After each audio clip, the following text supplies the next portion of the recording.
नफरत नफरत नफरत, असत्य सत्य असत्य। आप हिंदू हो ही नहीं, सत्य के साथ खड़ा होना चाहिए। अहिंसा हमारा प्रतीक है। राहुल गांधी के लोकसभा में दिए गए इस बयान ने पूरे देश की राजनीति को गरमा दिया है। इस बार का लोकसभा चुनाव धर्म के मुद्दे से हटकर लड़ा गया, लेकिन लोकसभा चुनाव के बाद एक बार फिर से राजनीति धर्म की पटरी पर जाती हुई दिख रही है। राहुल गांधी के बयान में हिंदू हिंसक और भाजपा हिंसक जैसी बातों का कांग्रेस और भाजपा अपने अपने तरीके से मायने निकाल रहे हैं। देश भर में राहुल के इस बयान के बाद उबाल आया हुआ है। हिंदू और हिंदुत्व की राजनीति करने वाली भाजपा को कांग्रेस और राहुल गांधी के खिलाफ बैठे बिठाए मुद्दा मिल गया है, और इसलिए भाजपा कांग्रेस को एक बार फिर हिंदू विरोधी ठहराने से बाज नहीं आ रही। जिस प्रकार से उन्होंने कहा कि जो लोग अपने आप को हिंदू कहते हैं वो 24 घंटे हिंसा हिंसा हिंसा, नफरत नफरत नफरत, असत्य असत्य असत्य बात करते हैं। यह उनके भाषण का अंश है। यह कितना गंभीर मामला है। देश के 110 करोड़ हिंदुओं का यह अपमान, इस प्रकार से सभी हिंदुओं को हिंसक कहना, नफरती कहना, झूठा कहना, देश के 110 करोड़ हिंदुओं का ये अपमान है। देश भर से आ रही प्रतिक्रियाओं के बीच कांग्रेस अब बचाव की मुद्रा में है। उसे इस बात की सफाई देनी पड़ रही है कि आखिर राहुल गांधी ने कहा क्या था। छत्तीसगढ़ में पूर्व मुख्यमंत्री भूपेश बघेल ने कांग्रेस पर लगे आरोपों को खारिज कर भाजपा को ही आड़े हाथों लिया। भारतीय जनता पार्टी इस बात को दुष्प्रचार करने में लगी हुई है कि हिंदुओं को आक्रामक कहा, हिंसक कहा। जिन्होंने भाषण सुना है राहुल जी का, भारतीय समाज कभी हिंसा को प्रश्रय नहीं दिया, बल्कि सत्य के लिए आग्रही रहा है और सत्य के रास्ते पे चलते हुए अहिंसा के माध्यम से समाज को जोड़ने की बात कही है। भारतीय जनता पार्टी आरएसएस का जो राष्ट्रवाद है वो हमारे परंपरागत राष्ट्रवाद नहीं है, वो मुसोलिनी और हिटलर से प्रभावित इनका राष्ट्रवाद है। ये हमेशा विरोधियों को दबाने कुचलने का काम ये लोग करते रहे हैं। हिंदुत्व के बीच इस बार महाराष्ट्र और उत्तर प्रदेश में मांस विवाद के बाद बीजेपी थोड़ी बैकफुट पर है और कांग्रेस इसी का फायदा उठाना चाहती है, और इसलिए राहुल ने अपने बयान के जरिए भाजपा के कोर इशू को छूने की कोशिश की है, जिसका असर सदन से लेकर सड़क तक दिखाई दे रहा है। बीजेपी इसे अपने लिए संजीवनी मान रही है, तो कांग्रेस राहुल की नई छवि को लेकर उत्साहित है। Bureau report, TV 24 news.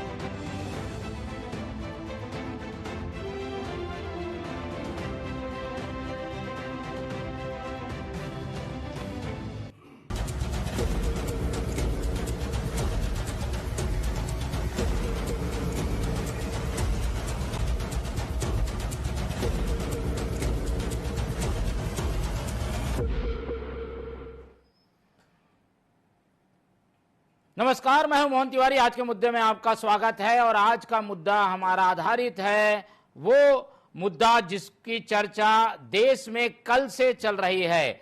Hindutva और हिंदू के अपमान को लेकर जहां बीजेपी आक्रामक दिखाई दे रही है, वहीं कांग्रेस ने अब अपने आप को एक तरीके से हिंदुओं के साथ खड़े दिखाने की कोशिश शुरू कर दी, और इसका असर छत्तीसगढ़ में भी हो रहा है, क्योंकि ये मुद्दा बन चुका है देश भर का मुद्दा और इस मुद्दे को लेकर दोनों ही पार्टियां आमने सामने हैं। तो दिल्ली में जो बहस लोकसभा में सदन में चल रही है, उस बहस की राजनीति सड़कों पे छत्तीसगढ़ में दिखाई दे रही है। उसी पर आज हम बात करेंगे और जानेंगे कि हिंदू पर ये आर पार की लड़ाई क्यों और कितनी जायज है। तो चर्चा शुरू करते हैं, मिल लेते हैं उन मेहमानों से जो इस चर्चा में हमारे साथ हैं। हम बहुत स्वागत करेंगे। हमारे साथ मौजूद हैं कांग्रेस का पक्ष रखने के लिए कांग्रेस के तेज तर्रार नेता, वरिष्ठ नेता अमरजीत चावला जी, बहुत स्वागत है आपका। हमारे साथ बीजेपी का पक्ष रखने के लिए जुड़े हुए हैं रमेश सिंह ठाकुर जी, बीजेपी के वरिष्ठ नेता, बहुत स्वागत है आपका। और राजनीतिक विश्लेषण लेकर वरिष्ठ पत्रकार अनिल द्विवेदी जी हमारे साथ बने हुए हैं, बहुत स्वागत करेंगे आपका। तो तीनों मेहमान हमारे साथ बने हुए हैं और जैसे कि हम अपनी रिपोर्ट में दिखा चुके हैं कि दोनों ही पार्टियों के कार्यकर्ता सड़कों पर हैं और सड़कों में जिस तरीके की स्थितियां बन रही हैं उसमें कुछ जगहों पर, कुछ जिलों में कार्यकर्ता आमने सामने भी हो गए। अभी कुछ देर पहले की खबर यह है कि बीजेपी कार्यकर्ता राजीव भवन, जो कि कांग्रेस का कार्यालय है, वहां जाने की भी उन्होंने कोशिश की है। तो ये स्थितियां हैं। ऐसे में ये मुद्दे कितने अहम हैं, जिस पर राजनीतिक पार्टियों का क्या क्या नजरिया है, एक एक करके पहले जान लेते हैं। पहले हम कांग्रेस से ही समझने की कोशिश करते हैं। चावला जी, पहला सत्र अभी राहुल गांधी नेता प्रतिपक्ष बने हैं, चुनाव अभी अभी खत्म हुआ है, चुनावी लड़ाई और राजनीति एक तरीके से अब तो 5 साल शांत रहेगी ऐसा समझा जा रहा था, लेकिन पहले ही सत्र में पहले ही बाण और सीधे ठेस पहुंच गई हिंदू संवेदनाओं को, ऐसा कहा जा रहा है। क्या इससे इत्तेफाक रखते हैं आप? नहीं, मैं बिल्कुल इत्तेफाक नहीं रखता। इस पे सिर्फ एक लाइन से मैं अपनी शुरुआत करना चाहूंगा कि जाकी रही भावना जैसी, प्रभु मूरत देखी तिन तैसी। अपने अपने सोच है, अपने अपने विचार है, अपना अपना नजरिया है। देखो, हिंदू तो नहीं, पर मैं कहूंगा कि सनातनी तो प्रभु श्री राम भी थे और सनातनी तो रावण भी था। रावण प्रकांड पंडित था, सनातनी था, महादेव का सबसे बड़ा भक्त था, संस्कृत का रचयिता था, और प्रभु राम भी मर्यादा पुरुषोत्तम थे, सनातनी थे। तो विचार, सोच, एक रावण है जिसको कोई सम्मान नहीं करता, पर प्रभु राम का सम्मान सारे लोग करते हैं। ये एक ऐसी विचारधारा है जिसमें ये कहते हैं कि सिर्फ हिंदू हमारा है। मैं ये बताना चाहता हूं कि जो लोग आज हिंदुत्व का ठेका लेकर चलते हैं उनसे मैं पूछना चाहता हूं कि क्या हिंदू और सनातनी विचारधारा ऐसी होती है कि नफरत की राजनीति और सिर्फ वोट की राजनीति करें?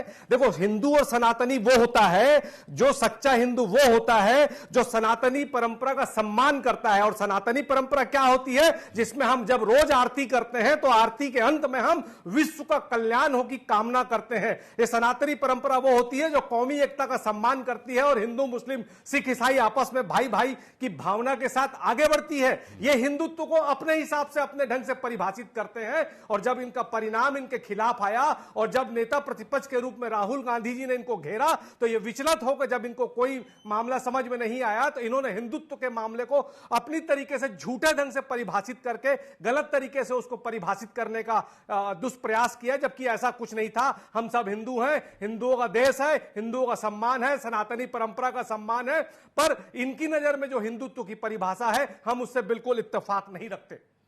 ठीक है, इत्तेफाक नहीं रखते, लेकिन राहुल गांधी ने कुछ ऐसी बातें हो सकता है जोश में ही कह दी हो, किसी की भावनाओं को ठेस पहुंचाने वाली नहीं लगती आपको कि इससे तो ठेस पहुंच सकती है? किसी को जो है हिंदू होने के कारण हिंसक कहना, ये कितना सही है? देखिए, पहली बात तो ये है कि मुझे उनकी बुद्धि पर तरस आता है। अगर उनको कोई गलतफहमी है तो राहुल जी का पूरा भाषण नेट में भी है, संसद टीवी में भी है, उस भाषण को पूरी तरीके से देख लें। मैं ये कहता हूं कि अगर आप हिंसा की बात करते हैं तो इस देश ने देखा है कि कैसे धर्म और हिंदुत्व के नाम से इस देश में हिंसात्मक घटनाओं में बढ़ोतरी हुई है। अरे हिंदू तो, सच्चा हिंदू तो वो होता है जो अपनी मां का सम्मान करता है, अपनी मां को नोटबंदी के लिए एटीएम की लाइन में नहीं लगा देता। सच्चा हिंदू वो होता है जब मां का निधन होता है तो वो मुंडन कराता है। सच्चा हिंदू वो होता है कि जब वो शादी करता है तो जब 7 वचन फेरे लेते समय वो देता है तो अपनी पत्नी का जिंदगी भर का साथ निभाता होता है। वो सच्चा हिंदू होता है जो सभी धर्मों का सम्मान करता है। ये राजनीति सब समझ रहे हैं कि मोदी जी का जो विचलन है, इनको जो पूर्ण बहुमत की सरकार नहीं बनी है, विपक्ष जब सशक्त विपक्ष की भूमिका निभा रहा है तो ये विचलन ये बता रहा है कि इनको कैसे घेरें। और जब इनको मुद्दा नहीं मिल रहा है, हर चीज में जब सरकार घेर रही है, तो हिंदुत्व के नाम से राहुल गांधी की छवि खराब करने के लिए इस तरह झूठे प्रपंचों का वो सहारा ले रही है। ठीक है, चलिए, पर हिंसक हैं कि नहीं है ये अगले टर्म में आपसे समझने की मैं कोशिश करूंगा। बीजेपी की ओर चलते हैं और रमेश जी बड़े धैर्य से सुन रहे थे, इंतजार कर रहे थे अपनी बारी का। ये मुद्दा रह रहकर बार बार सामने आएगा आप लोगों के ठाकुर साहब, और इसमें ये पूछा जाएगा कि आखिर बीजेपी जो आक्रोश दिखा देती है कई जगह, वो उसकी हिंसक मानसिकता को दिखाता है। इसलिए उन्होंने कुछ लोगों को जो कि बीजेपी में हैं उन्हें हिंसक कह दिया है। इससे इतना विचलित होने की क्या जरूरत है? और इसे डाइवर्ट करके कहीं आप लोग हिंदू लोगों का समर्थन हासिल करने की तो कोशिश नहीं कर रहे हैं? रमेश जी, देखिए मोहन जी, ये बहुत स्पष्ट है, इसमें भारतीय जनता पार्टी का कहीं कोई डाइवर्ट करने की कोई मंशा नहीं है। आप संसद में जो बयान दिए वो स्पष्ट रूप से सबके सामने है, पूरे देशवासियों के सामने है और ये कांग्रेस के डीएनए में है। नेहरू जी से लेकर राजीव जी तक और अब राहुल गांधी जी लगातार हिंदुओं का अपमान करते हैं इसी प्रकार से, चाहे नेहरू जी हो, चाहे इंदिरा जी के समय में हो, चाहे राजीव गांधी जी कह दिए कि जब बड़ा पेड़ गिरते हैं तो इस प्रकार से धरती हिलती है। और अनेक ऐसे प्रकरण है, चिदम्बरम जी का है, दिग्विजय सिंह जी का है, सिंधे जी का, इनका पूर्व गृह मंत्री और बहुत सारे कांग्रेस के नेताओं का।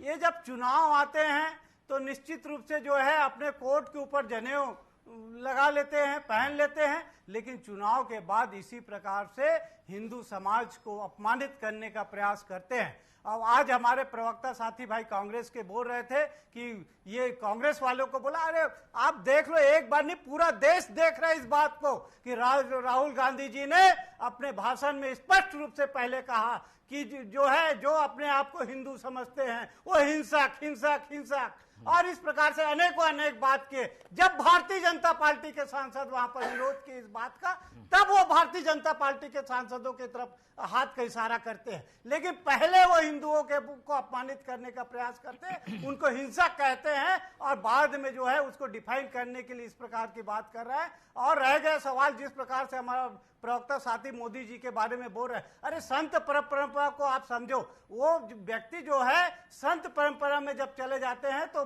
किसी के निधन होने पे, चाहे माँ का हो, भाई का हो, उस परंपरा से वो मुक्त रहते हैं। और हमारे साथी बोल रहे थे राम और रावण के साथ तुलना कर रहे थे, अरे यही तो कांग्रेस की सोच है। चाल चरित्र चेहरा स्पष्ट रूप से इसे होता है कि जिस प्रकार कांग्रेस का तुष्टीकरण का नीति हिंदुओं को हिंदुओं के साथ, जाति को जाति के साथ लड़ाने का जो प्रयास रहा है, इसी का परिणाम रहा है। अभी बोल रहे थे कि स्पष्ट बहुमत नहीं मिला, अरे भारतीय जनता पार्टी स्पष्ट बहुमत के साथ में 294 सीट जीतकर इस देश में तीसरी बार प्रधानमंत्री, इस देश के लोगों ने उनको जनादेश दिया है। आप तो तीसरी चुनाव में 99 में जाके सिमट गए।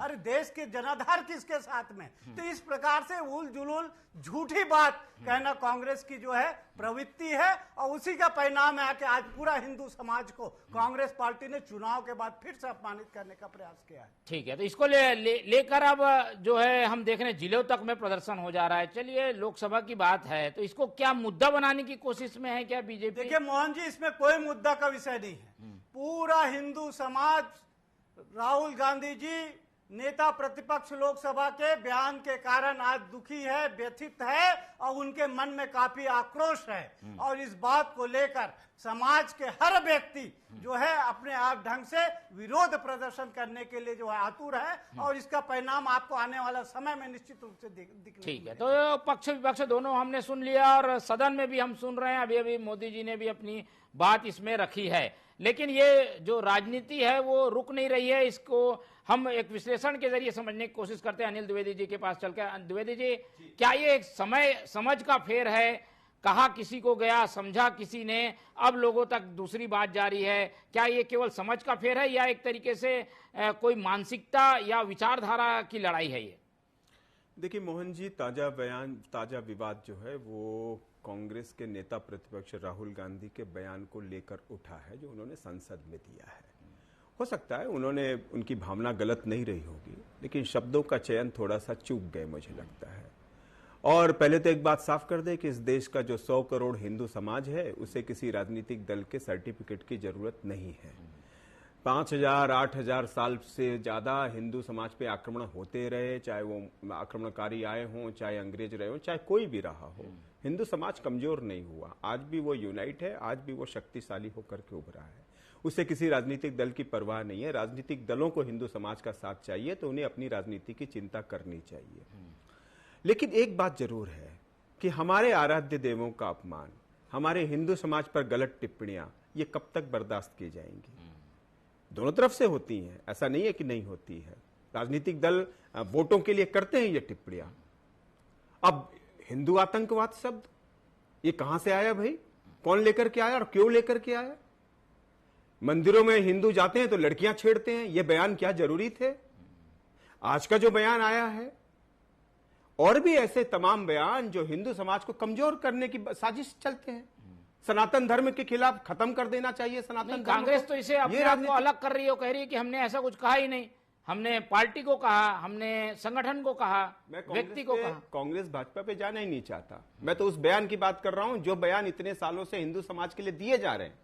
तो कब तक हिंदू समाज बर्दाश्त करेगा? अब तो ये स्थिति हो गई कि आप उनके आराध्य देवों के फोटो संसद में प्रदर्शित कर रहे हैं। ये अंदर की भावना है, भक्ति की भावना है।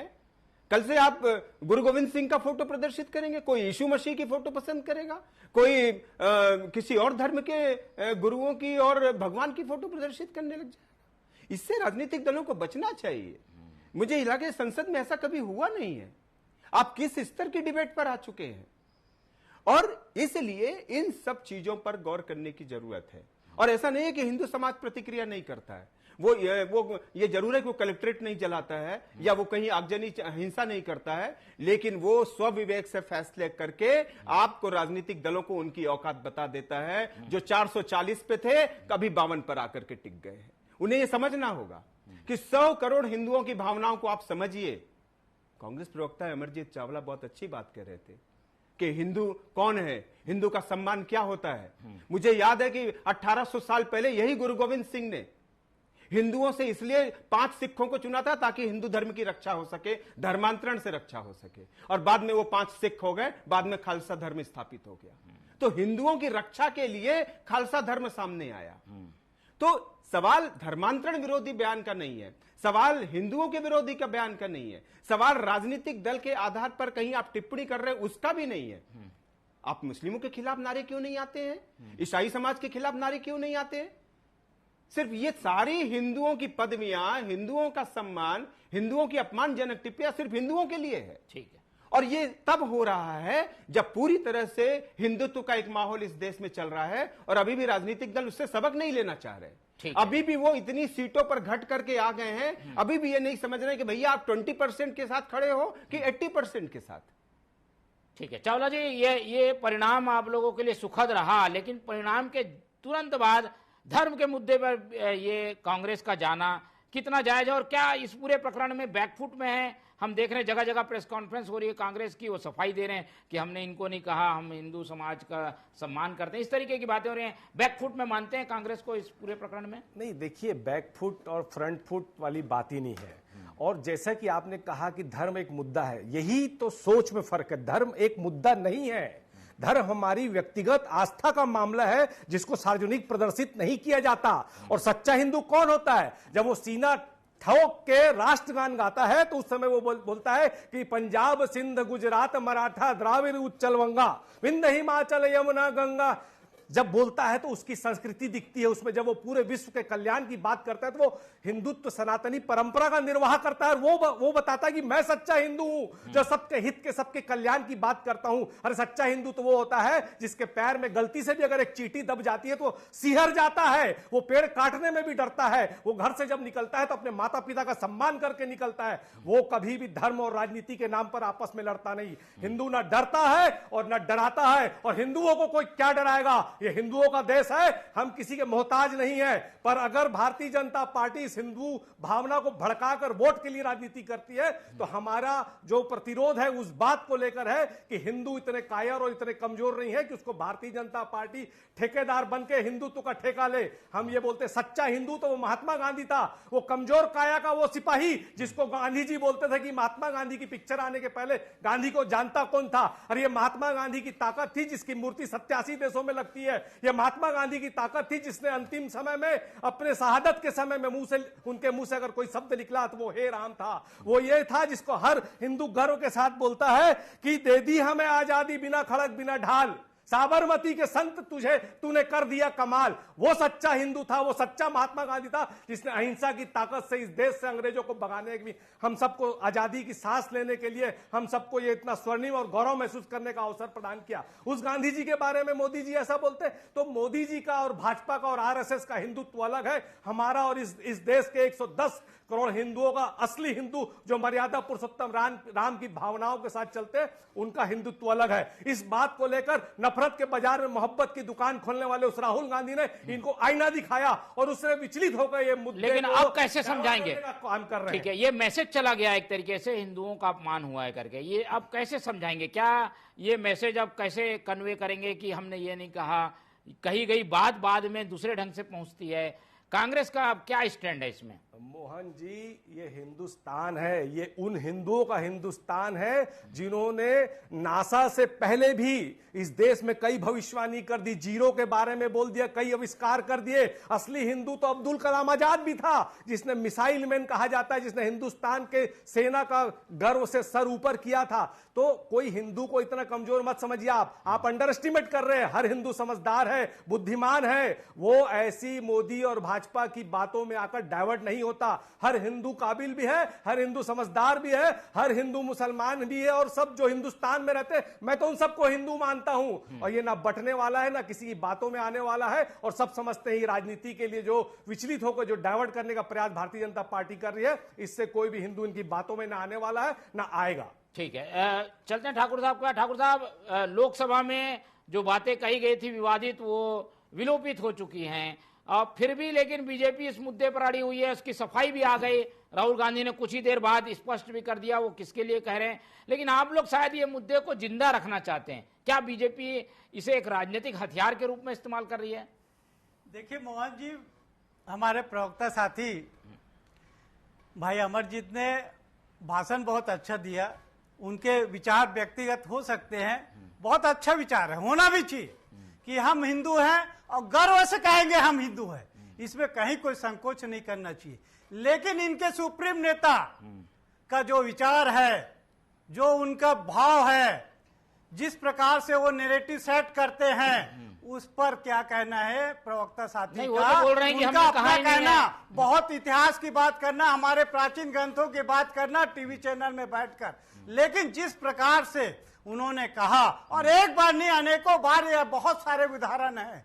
लेकिन आज जो है हिंदू समाज को जब समय आया है, यही कांग्रेस के पार्टी तुष्टीकरण नीति के कारण हिंदू समाज को हमेशा अपमानित करने का प्रयास करते। बाद में वो कहते हम ऐसा नहीं कर रहे। अरे पहले तो स्पष्ट रूप से आप कह रहे हैं, दूसरे जो संप्रदाय के लोग हैं, धर्म के लोग हैं, उनके तक मैसेज पहुंचाते हैं कि हम हिंदू विरोधी हैं, हम हिंदुओं को अपमानित कर रहे हैं। तुष्टीकरण का हिस्सा है बयान। और इस प्रकार से तुष्टीकरण करना कांग्रेस का जो है हमेशा का दूसरे है। लेकिन उनका प्रवक्ता साथी बाद में पूरे कांग्रेस पार्टी आ जाएंगे कि हम बचाव में। ये जो है वो देश की जनता और हिंदू समाज कतई इसको बर्दाश्त नहीं। ठीक है, स्पष्टीकरण सुन लेते हैं। इस तरीके के आरोप आप लोगों को झेलने पड़ रहे हैं, चावला जी क्या कहेंगे? देखिए, ऐसा है कि कौवा कान ले गया बोलने से हम लोग उनमें से नहीं है जो कौवा कान में नहीं लगे। राहुल जी ने बात कही किसको? यहाँ सबके सामने 140 करोड़ लोगों के सामने है, कोई कहावत वाली बात नहीं है कौवा कान ले गया। ये तो स्पष्ट है भाई साहब, वहाँ स्पष्ट है, उसको देखिए आप। मैं बीच में नहीं बोलता। नहीं, मेरा भी स्वभाव नहीं मैं बीच में बोलूं, लेकिन झूठ भी बर्दाश्त नहीं किया जाएगा। भाई यहाँ कौवा कान ले गए ऐसी कोई विषय है नहीं, यहाँ स्पष्ट है उन्होंने क्या कहा है। मोदी जी की तरफ विचलित हो रहे थे। हम बिल्कुल विचलित नहीं है। विचलित तो आज देखने को मिला कि संसद में मोदी जी ने प्रथम बार नेता प्रतिपक्ष समय कम है। और जब मोदी जी की पारी आया तो पूरा विपक्ष जो है जल्दी बोलिए चावला जी ये तो विचलित रहा। ठाकुर साहब बस सुन लीजिए ना, सुनते लीजिए क्या बोले, जल्दी सफाई दे दीजिए। ना बोले, सही बोले, स्पष्टीकरण क्या भाई बैठे हैं, सही बोले तो सब स्वीकार करेंगे, उसमें झूठ बोलने का मतलब नहीं है ना। टीवी में कौन है स्पष्ट? पानी दीजिए भाई ठाकुर साहब। अरे भैया आप अमरजीत भाई आप बोलिए ना, झूठ मत बोलिए, डिबेट ऐसा होता है, जनता को भी समझ आप बोलिए। आपकी बारी जब आएगी आप अपनी बात पूरी रखिए जरूर, लेकिन आप बीच में मत बोलिए ना। आप बोलना है तो फिर आप इन्हीं सब बोलिए ना। हमारे संस्कार ऐसे बहस करना हमारा भी नहीं है भैया। चलिए बोलिए शांति। देखिए क्या फर्क है, देखिए इनमें और हमारे में यही फर्क है, झूठ में और हम लोग सत्य वाले, यही फर्क है हमारे। चलिए बताइए आखिर राहुल जी ने कहा किसको है? उन्होंने कहा तो जरूर है, ठीक है, कहा किसको? देखिए तिवारी जी, मैं एकदम साफ साफ कहना चाहता हूं, इनके हिंदुत्व और हमारे हिंदुत्व में क्या फर्क है कि हम लोग सबको अपना मानते हैं। इस देश में रहने वाला सारा लोग जो हिंदुस्तान का खाते हैं और हिंदुस्तान का गाते हैं, वो सब हमारी नजर में हिंदू हैं, और हिंदू किसी का मोहताज नहीं है। मैं बार बार कह रहा हूं। आप एक चीज बताइए, इनकी नजर में सिर्फ कंगना रनावत और स्मृति ईरानी हिंदू हैं।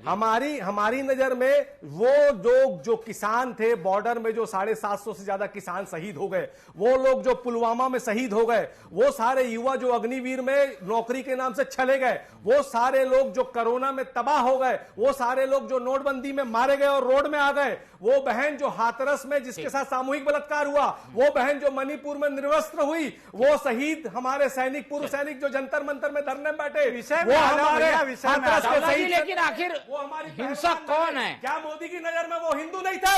हिंदुत्व का ठेका लेने वालों से मैं पूछता हूं कि क्या मणिपुर हिंदुस्तान का हिस्सा नहीं है? अरे हिंदू को मुसलमान से, उत्तर को दक्षिण से लड़ाने का ये जो षड्यंत्र था, इस षड्यंत्र को हिंदुस्तान की जनता ने जान लिया, समझ लिया, और हिंदुस्तान के चारों तरफ अब नफरत के बाजार में राहुल गांधी ने जो मोहब्बत की दुकान खोली है, उसकी चारों तरफ भूरी भूरी प्रशंसा हो रही है। उससे घबराकर, विचलित होकर हिंदुत्व के तथाकथित झूठे ठेकेदार जिन्होंने नागपुर में 50 साल तक तिरंगा नहीं फहराया, वो लोग आज हिंदुत्व की बात कर रहे हैं। शंकराचार्य जी का अपमान करने वाले लोग आज हिंदुत्व की बात कर रहे हैं। महंगाई और बेरोजगारी के दंगल में 110 करोड़ हिंदुओं को धकेलने वाले लोग हिंदुत्व की बात करते हैं। चुल्लू भर पानी में डूब मरना चाहिए। ये रावण की विचारधारा के लोग हैं जो राम का इस्तेमाल सिर्फ वोट की राजनीति के लिए तो राम और रावण इसीलिए कर रहे हैं। आप ये स्पष्ट हो गया ना कि राम और रावण हिंदुस्तान की कर रहे हैं। आप समझ हो गए कि आप रावण को मानने वाले लोग हैं। चलिए आ गई बात, राहुल गांधी आ गई बात। अनिल जी की ओर चलते हैं। और आईना दिखाते अनिल जी, ये जो मुद्दा है, ये अब किधर जाता हुआ दिख रहा है? प्रदेशों तक पहुंच गया है, मंडलों में भी प्रदर्शन हो रहा है, बीजेपी इसे आखिरी छोर तक ले जाने की कोशिश कर रही है। क्या लग रहा है, ये मुद्दा जिंदा रहेगा लंबे समय तक? देखिए, राहुल गांधी ने एक मुद्दा तो बीजेपी को पकड़ा दिया है। अब देखिए, उनकी सभी जिलों में प्रेस कॉन्फ्रेंस शुरू हो गई है। आज रायपुर में भी हुई। भूपेश बघेल जी ने भी कांग्रेस की तरफ से सफाई देने की कोशिश की है, लेकिन ये मुद्दा अभी खींचेगा। बीजेपी और बाकी उनके परिवार संघ है, वो तो इसमें माहिर है कि कोई मुद्दा हाथ में आए तो उसको तुरंत भुनाने जैसी स्थिति होती है। मैं एक बात, कुछ दृश्य डालना चाहूंगा मोहन भाई, कि इस देश ने जब भी धर्म पर आक्रमण हुए या धर्म पर गलत अपमानजनक टिप्पणियां की गई या गलत धर्म को बचाने को लेकर फैसले किए गए, उसकी देश ने और राजनीतिज्ञों ने बड़ी कीमत चुकाई है। देश के लिए हमने 150 साल आजादी की लड़ाई लड़ी, और 1947 में क्या हुआ? देश विभाजित हो गया, धर्म के आधार पर बटा। मुस्लिम लीग ने पाकिस्तान मांगा, और किसने उसे एक्सेप्ट किया? किसने देश के टुकड़े होने दिए? धर्म के आधार पर हुआ। 1948 में राष्ट्रपिता महात्मा गांधी की हत्या हुई, उसके पीछे गोडसे का बयान कोर्ट में क्या बयान दिया? उन्होंने सीधे तौर पे कहा कि हिंदू धर्म के चलते हम सुरक्षित महसूस नहीं कर रहे थे, ऐसे कई फैसलों के चलते मुझे यह करने को बाध्य होना पड़ा। 2-3 बाकी मुझे और बताइए। उसके बाद आइए आप 1984, स्वर्गीय इंदिरा गांधी प्रधानमंत्री थी, उन्होंने आतंकवाद खत्म करने के लिए गुरुद्वारे में सेना भेज दी, और वहां पर क्या अटैक हुआ? उसके बाद उनको कीमत क्या चुकानी पड़ी? जान दे करके। उसके बाद आगे आइए, 1992 बीजेपी ने बाबरी मस्जिद को ढहाया, उसके बाद विधानसभा चुनाव हुए, बीजेपी के तीनों राज्यों से सरकार चली गई। तो इस देश की जनता ने, इस देश के आम आदमी ने इस बात को महसूस किया है कि धर्म पर कृपया आक्रमण मत करिए, वरना उसकी भारी कीमत सबको चुकानी पड़ेगी। और आज यदि राहुल गांधी ने यह बयान दिया है, या इतने सालों से कांग्रेस नेता हिंदुत्व को लेकर के बयान देते रहे, जो बड़े अशोभनीय रहे, जो पसंद नहीं आए समाज, जिसके लिए माफी तक मांगनी पड़ी कांग्रेस नेताओं को, आज फिर वो इस तरह के बयान यदि दे रहे हैं, इससे सिर्फ और सिर्फ पार्टी का नुकसान होना है, इससे किसी समाज का भला नहीं होना है। और यही बात मैं कहना चाहता हूं। लंबा ये मुद्दा जो है वो चलेगा ऐसा लगता है, और इस आग को शायद बीजेपी भी ठंडा होने नहीं देना चाहती है, इसीलिए बयान पे बयान आ रहे हैं। तो ये मुद्दा शायद और जब आएगा सामने तो फिर चर्चा करेंगे। समय आज की चर्चा के लिए इतना ही है, इसलिए पूरी चर्चा में हमारे साथ जुड़े थे अमरजीत चावला जी, बहुत धन्यवाद आपका। हमारे साथ रमेश ठाकुर जी थे, उनका बहुत धन्यवाद, और अनिल द्विवेदी जी ने अपना कीमती समय दिया, उनका बहुत बहुत धन्यवाद। तो तीनों मेहमानों का धन्यवाद करते हुए आज की ये चर्चा ही खत्म करते हैं, और आप लोग से रखते हैं उम्मीद कि आप लोग देखते रहेंगे TV24। रखिए अपना बहुत ख्याल। नमस्कार।